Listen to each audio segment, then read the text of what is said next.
Hi, I'm E.G. Lewis and welcome back to Nocturnal Reviews, and this is my first update check-in for OSA Old School April 2026. And if you don't know what Old School April is, it is held every April. It is hosted and created by Kelsey at Kelsey's Nostalgic Life. It's all about nostalgia. It's all about the old days when things at least seemed simpler for a lot of us. So I'll be doing another check-in later this month, and I'll be doing probably a wrap-up at the start of May. So I haven't done too much for this first little update. I did start the month off by seeing the Super Mario Galaxy movie. Sorry, I got that wrong. I thought it was pretty good. It was not as good, in my opinion, as the first film. It was still fun. It had some plot points that I felt like didn't really go anywhere, and some moments in the writing that didn't really, go anywhere. But all in all, I thought it was still pretty fun. Still enjoyable watch with lots of great visuals and lots of nostalgic moments. I have only played the first Super Mario Galaxy game. I've not played the second one, so I don't have much to compare it with except for a little bit of the first one. But Mario Brothers is something, of course, I grew up playing on Super Nintendo, the All-Star one, getting to play a little bit of Nintendo 64, though I did not have one. I did get to play on some others stations, consoles, sorry, that's not what I meant to say. So what else did I get up to? Oh, my first read was actually Live and Let Die, which I'm going to review at the end of this video, so please stay tuned if you want to see the review for that at the end. By Ian Fleming. This is the second book in the James Bond series. James Bond was something that I grew up watching the movies of when I was in school. Actually, I think I was in like 4th or 5th grade, maybe even 3rd grade. No, I think I was probably even in 3rd grade, actually. So I was kind of young, and I saw Dr. No on TV, and that's what got me interested in James Bond. It'd been a while since I'd seen the movies until last year for Old School April when I listened to / read, Casino Royale, the first book in the series, and that I rewatched one of my old James Bond movies. Like I said, it had been years, so it was an interesting experience. But I did enjoy that one. I enjoyed Live and Let Die this year. I'll talk more about that in a bit. My second read for the month has been Buffy the Vampire Slayer New School Nightmare, which I'm going to do a review of. This actually goes back tomorrow, so I'm going to film that review, and it's going to come out in a couple weeks.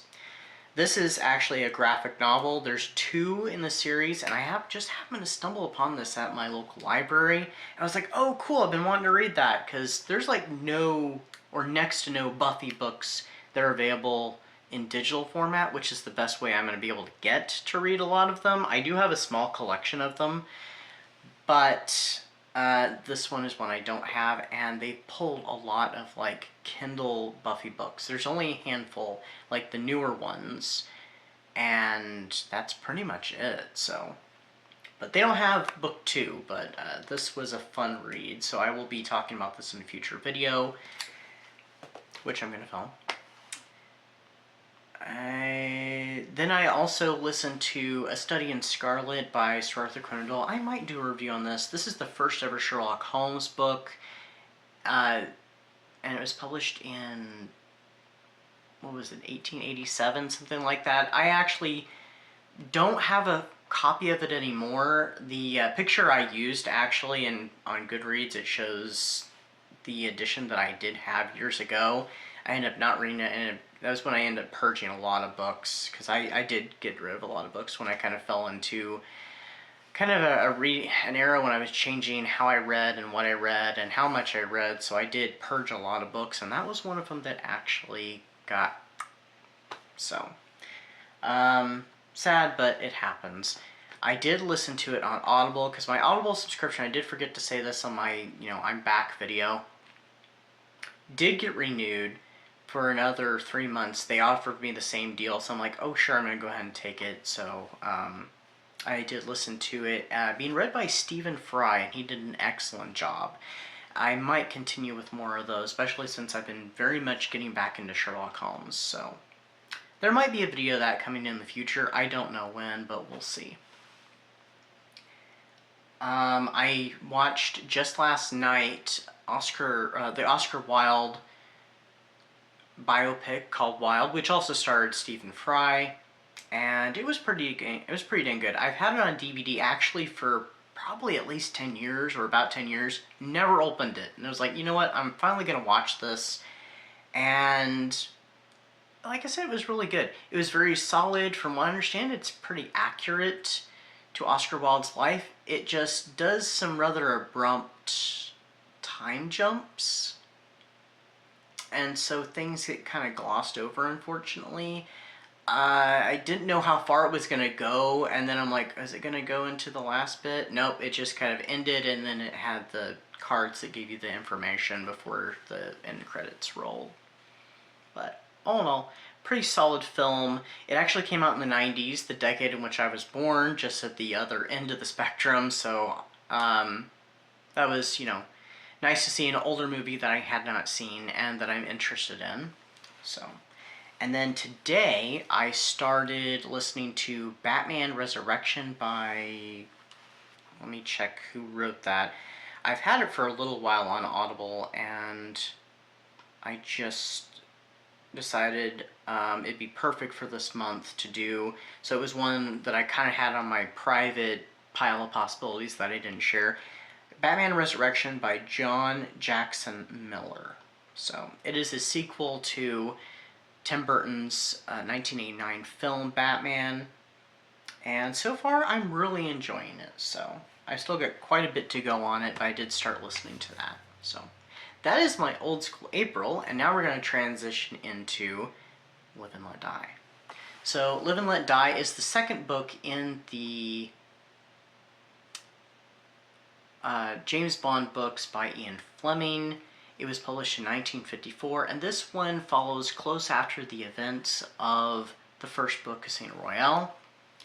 James is kind of still getting over some of the stuff that happened, especially something, a wound that he was physically inflicted, that he got, that was physically inflicted upon him. And he is thrown into a case that takes him to America. He is to go up against a villain called Mr. Big, who is smuggling treasure into the United States, and he ends up delving into the world of voodoo, and this takes him from the United States into Jamaica. So, I'd seen the movie when I was a kid, and the movie was actually one of my favorite, actually it is my favorite of the original films.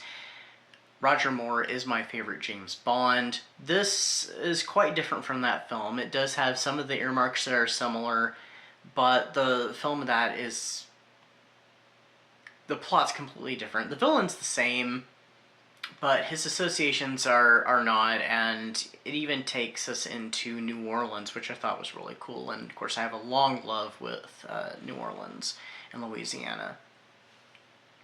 And in that one, James is not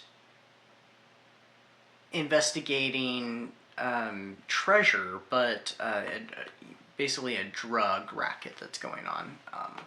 But like I said, it does have some differences, and since a character that's introduced in this book is killed off in Dr. No, they had to figure out how to bring him back, so they decided to do his son. I'm not going to say the character's name, but they do tack on the name of Junior onto it.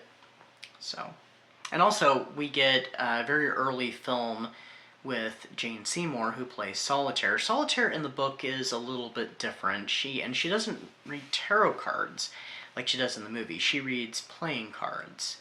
And she actually is from, I believe they said she was from Haiti, so I thought that was rather interesting. She grew up there, and so she was steeped into the culture. Unfortunately, the book has some really uncomfortable moments. Also has some really intense, interesting moments too. Especially we get to see James' vengeful side when he has to avenge a friend that is wronged. We'll just say that. But there's a lot of uncomfortable language that's used in this, and stereotypes, racism, that was tough to listen to. So that determined why I dropped the rating on this book, is because of that. Now, I know the book is of a different time and of kind of a different culture because it's written by an Englishman in the mid-1950s. So that's why I dropped it down a star. All in all, it was still quite an enjoyable book, though, and it was, very exciting. So I gave it 4 stars. I'm not sure which one I liked more, Casino Royale or Live and Let Die. I feel like Casino Royale has a lot less uncomfortable moments. It still has sexism. Casino Royale has a lot less uncomfortable moments, but it does have the sexism, whereas Live and Let Die suffers from racism. There's a little bit of sexism with the character of how James and also treats the character of Solitaire and how Solitaire is presented, but so I don't know. Story-wise, I think I liked Live and Let Die better, but on the other spectrum, I'd have to go more with Casino Royale on comfort level. So that is my review for Live and Let Die, and also my update/check-in for OSA. Please follow Kelsey's channel, and also all the co-hosts that she has, and those who are taking part in OSA. It's a fun, big event. It's one I look forward to every year. Oh yeah, I forgot to mention, I did not join a team. I decided to go at it by myself. I didn't want to keep track of points or any of that stuff. Though, on social media, I have kind of put on when I put up, oh, I finished this. I have put, oh, it fills these prompts though. So in some ways, maybe I should have just joined a team. Oh well, it's all in fun anyway. Until next time, stay safe, stay spooky, and I'll see you then. Bye-bye.